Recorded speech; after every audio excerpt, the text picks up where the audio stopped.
was at Menards, and whenever I'm at Menards, for me, it's like going to the candy store and just looking around. You know, with if I'm usually I'm buying supplies, but in the meantime, I'll kind of browse around to see if there's anything that I'd like to maybe purchase.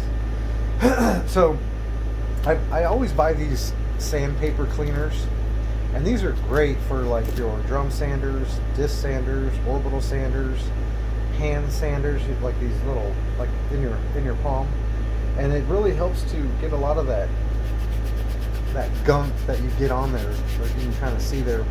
Anyway, it cleans it really well, and I use it on all my sanders. But where it gets a little crazy is that when I do it on my drum sander, it wears away. Like if you see, here's one that I just opened up.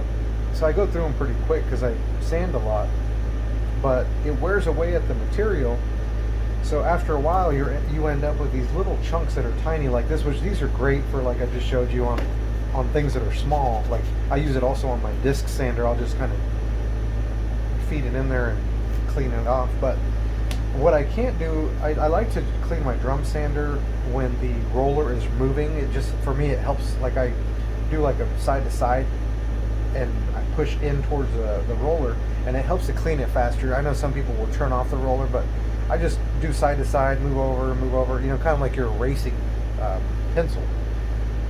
So I'm left with these little pieces. But if you ever cleaned a drum sander while that roller's rolling, and this little thing slips out of your fingers, which if you can see, I'm only holding it with like just this part, because you obviously don't want the sander to rip apart your fingers.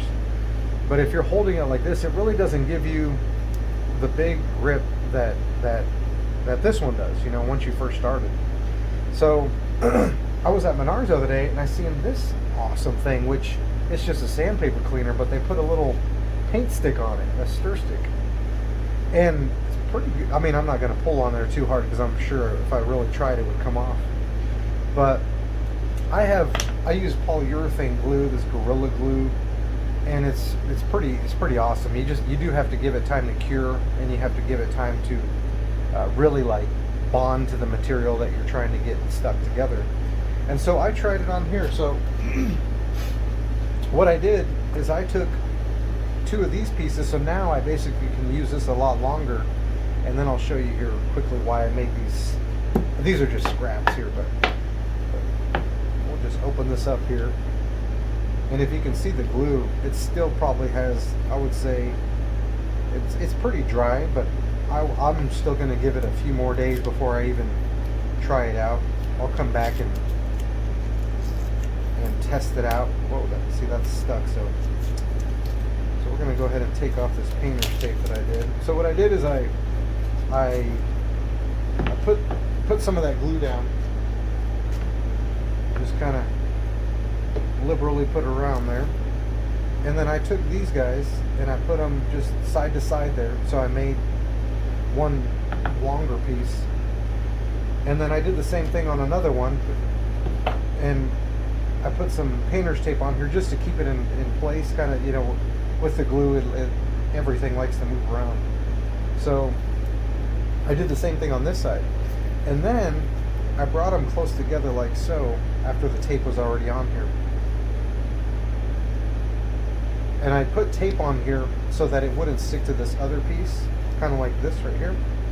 So then I did this, and hopefully this will kind of stay there. And then I got some clamps, some F-clamps, and just let it set overnight. And I tightened them down really, really tight. So I did that side, and then to get clamping pressure on this side, I did this side right here. And I kept them there overnight. So now I'm peeling off the painter's tape so I can see how it looks.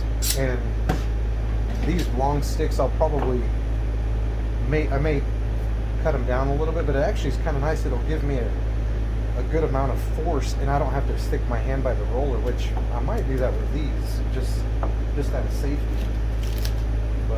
And then I'll show you here in a moment, whenever I get to my drum sander, I'll show you kind of how I use it and why I think these sticks would be awesome. I'll probably make a video, an actual YouTube video, showing how this is done, which is pretty simple, but just in case you're not a YouTuber, I love YouTube. It's full of awesome tips, and it's just saves a lot of time when you watch somebody else do something that might benefit you. So that's why I like to make these videos.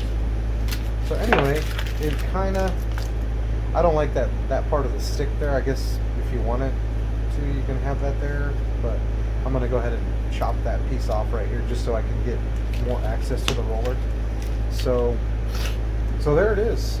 And these edges are a little bit crispy there, so I'll probably get my sander, just soften them up so my hands can smoothly get on there. But I'm not going to pull on it too hard because I still need it to cure. So if you can see the glue squeezed out, which is good. It seems to have a nice bond. It almost feels just like this one.